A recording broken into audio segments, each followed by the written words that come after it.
Hi, welcome to another Table Talk. I'm Israel Anderson. We have been going through comparisons of Yahweh's treatment of the Hebrews during the Exodus with the way Jesus treated people and what he said. So we just looked at responsibility and how to request food. Now we're going to look at persistence.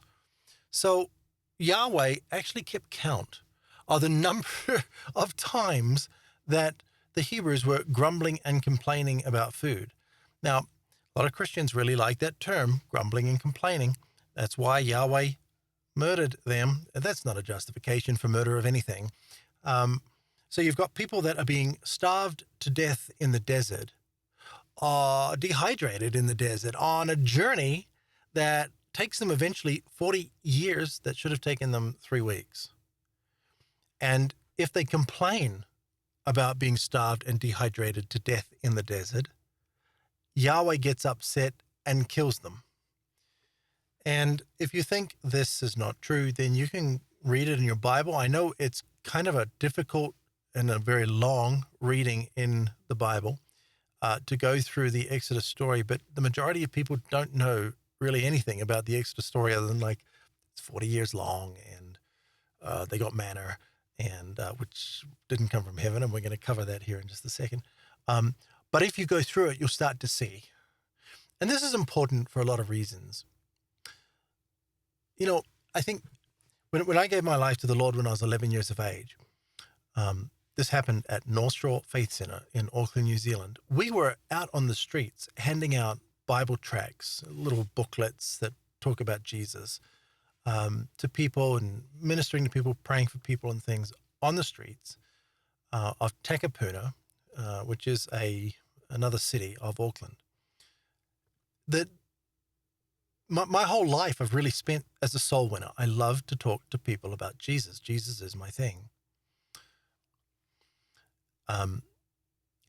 Most people don't want to come to Jesus because of the person in the Old Testament, Yahweh, who Christians say is God. Now, if you're talking about the loving Jesus that lays down his life for the whole world, and a loving Father that is working with him to free us from the God of this world, and then you turn around and tell them, but this lying, murderous scumbag in the Old Testament, that's God the Father. They just go, no, I'm not interested in any of that. Thank you very much. So this deception is like this giant stumbling block. It is keeping people from discovering the real Jesus. So it is important that we talk about who the real Father is and who the impostor is, and that we can clearly identify them, because Jesus is nothing like Yahweh. So Yahweh complains about the Hebrews, asking 10 times. You don't get punished or shouldn't get punished if you're being starved to death for asking for food, right? Let's read Numbers 14:22. And this is Yahweh speaking. For all the people who have seen my glory and my signs that I did in Egypt and in the wilderness, and yet have tempted me now these 10 times, and have not obeyed me, they will by no means see the land that I promised on oath to their fathers, nor will any of them who despised me see it. Only my servant Caleb, because he had a different spirit and has followed me fully, I will bring him into the land where he had gone, and his descendants will possess it. Okay. It ends up being Caleb and Joshua. So about 2.5 million people leave Egypt. We extrapolate that from the stated figure of 600,000 men over the age of 20. So there's going to be a lot more people than that. Out of those 2.5 million that left Egypt, traveled 40 years in the desert to the promised land, how many made it? Not how many people entered the promised land, but how many people from Egypt that left Egypt entered the promised land? 2, Joshua and Caleb. So you can really see the narcissist here. You know, this guy has followed me fully. Well, he's okay then. He's followed me fully. But the people that grumbled and complained about being starved to death, no, not you. And the Christian will say, well, they should have had more faith. Dude, if that's your argument, you really need a checkup from the neck up. That's they shouldn't have complained about being starved to death, really. This is you may think no one would say that. It's actually the most common Christian argument you'll hear about this. It's so common. You could not talk to 2 or 3 Christians in front of you about this without one of them saying, dude, but they were grumbling and complaining. Oh, okay, well, sure. If my kid grumbles and complains, I guess next time I'll just slit his throat. You can't murder somebody because they're upset you're trying to kill them through starvation and dehydration. Jesus, on the other hand, says that persistence in asking is righteous. Persistence in asking for food is righteous. Persistence is rewarded. Right? Luke 11, 5-8. Now, we've read this story a few times, and someone left a comment saying, you're a bit repetitive. Repetition is the mother of all learning. So we want to make sure that we understand these things thoroughly. If you learn these things, if you can recite them to others, you will probably never forget them, and that'll be very powerful for you. Suppose one of you has a friend, and you go to him at midnight and say to him, friend, lend me 3 loaves of bread because a friend of mine has stopped here while on a journey in Exodus, and I have nothing to set before him. Then he will reply from inside, do not bother me. The door is already shut and my children and I are in bed. I cannot get up and give you anything. I tell you, this is Jesus speaking, even though the man inside will not get up and give him anything because he is his friend, it's not about their relationship. Friends, no, not even being a friend is not going to guarantee he's not going to get up for you. Come on, it's the middle of the night, Yet, because of the first man's sheer persistence, he will get up and give him whatever he needs. Oh, so Jesus is telling us that persistence, far from being punished, will actually be rewarded. But wait, there's a little more here. We see that Yahweh says that they've tempted him these 10 times. I don't know if that has any connection to this, but I thought it was interesting, so I'm telling you about it. In Matthew 18, we see this. Then Peter came to him and said, Lord, how many times must I forgive my brother who sins against me? As many as 7 times? Is that some kind of reference to Yahweh? Well, it's just because it was 10 times. Okay, should we forgive up to 7 times? Jesus said to him, not 7 times, I tell you, but 77 times. Okay. And then some translations talk about it being much more. So there is patience, and you're not going to get in trouble for asking for food. And hopefully I don't get in trouble with you for also asking for some food here with the Founders Club. We have a new perk in the Founders Club, quarterly 15-minute phone calls, and they will be starting this week. So I'm really excited about that. This is just a way to support me. I can't do this through YouTube ads. By the way, you'll notice I do not allow them to put ads in the middle of my Bible studies, right? There's an option when you're uploading the video and selecting monetization and the default is put videos in the mid-roll, and it puts them all through the video, right? And we have no control over that anymore. We used to, but not anymore. But you know how annoying that is when you're listening to this? Imagine if suddenly some ad just totally interrupted this, and those unskippable ads are becoming more common. I don't like that, and I don't want you to have to tolerate that neither. I'm trying to teach something, so I don't want to be interrupted. And I don't want you, who is learning something, also to be interrupted, right? Because it can really, a lot of people just close it like, ugh, whatever. So I do not have ads in the middle of my studies, just the beginning and the end, all right? Hopefully you appreciate that. And it gives me about $150 a month right now. It kind of fluctuates. So I just don't have a problem with transparency. It says right now the estimated revenue for the current month is $153.57, and that was up from about $135 the other day. So it goes up and down. Somebody shares something, goes, gets a bit of traffic and whatnot. So I need this. So $25 a month. You get some perks, but it's not about the perks. It's about supporting what I'm doing. And if you want to do that, you can head over to andersondiscoveries.com and do that. These are our latest subscribers. So thank you very much. Really appreciate every single one of you. I think the very latest here is GVL. And if you want to remain anonymous, you just let me know. So we're now at $1,100 a month, and we are $1,200 away from the goal of 23, which is fantastic. This is minimum wage, and that will really help me a lot. So thank you very much. Let's get back into the study. Bread and stone. So let's go back to the theme of bread. The Hebrews beg for bread. Yahweh gives them manna and more desert stones.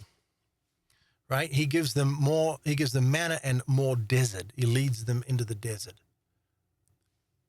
You get the thing of which among you who, if your child asked for bread, would give him a stone.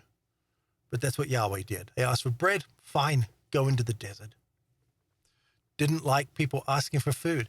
He's got full responsibility for all of these people. Does he not? He convinced them to leave Egypt.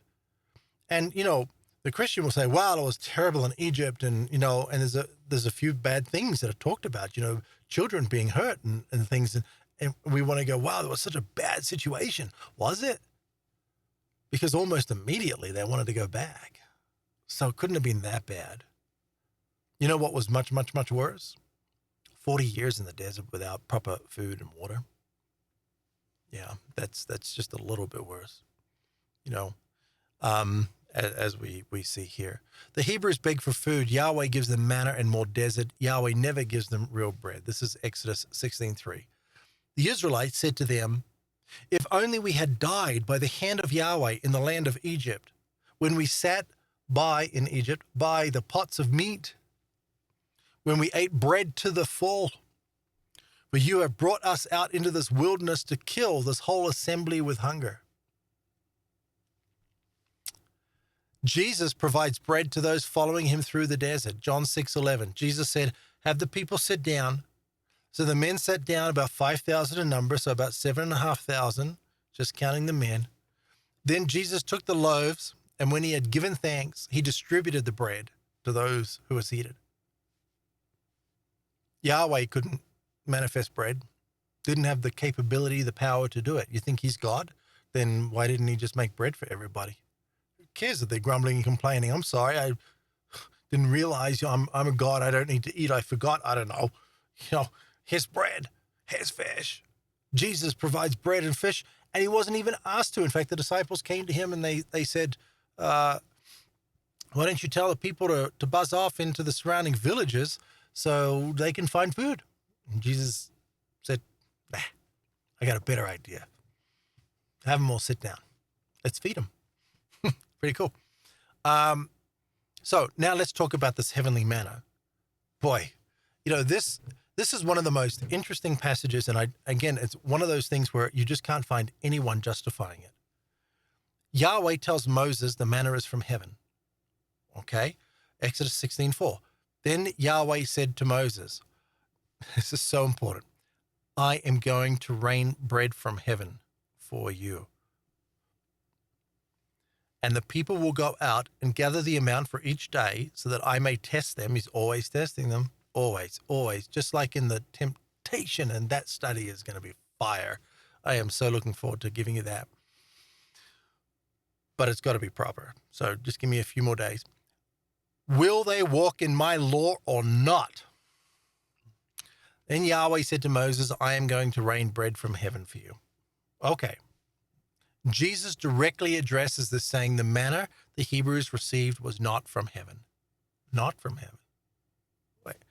Then Jesus told them, I tell you the solemn truth. It's not very often, in a couple of places, but not very often does Jesus say anything like this. You might see it in your Bible, surely, surely, or verily, verily. But here he's saying, I tell you the solemn truth. Okay, he's about to say something pretty serious then.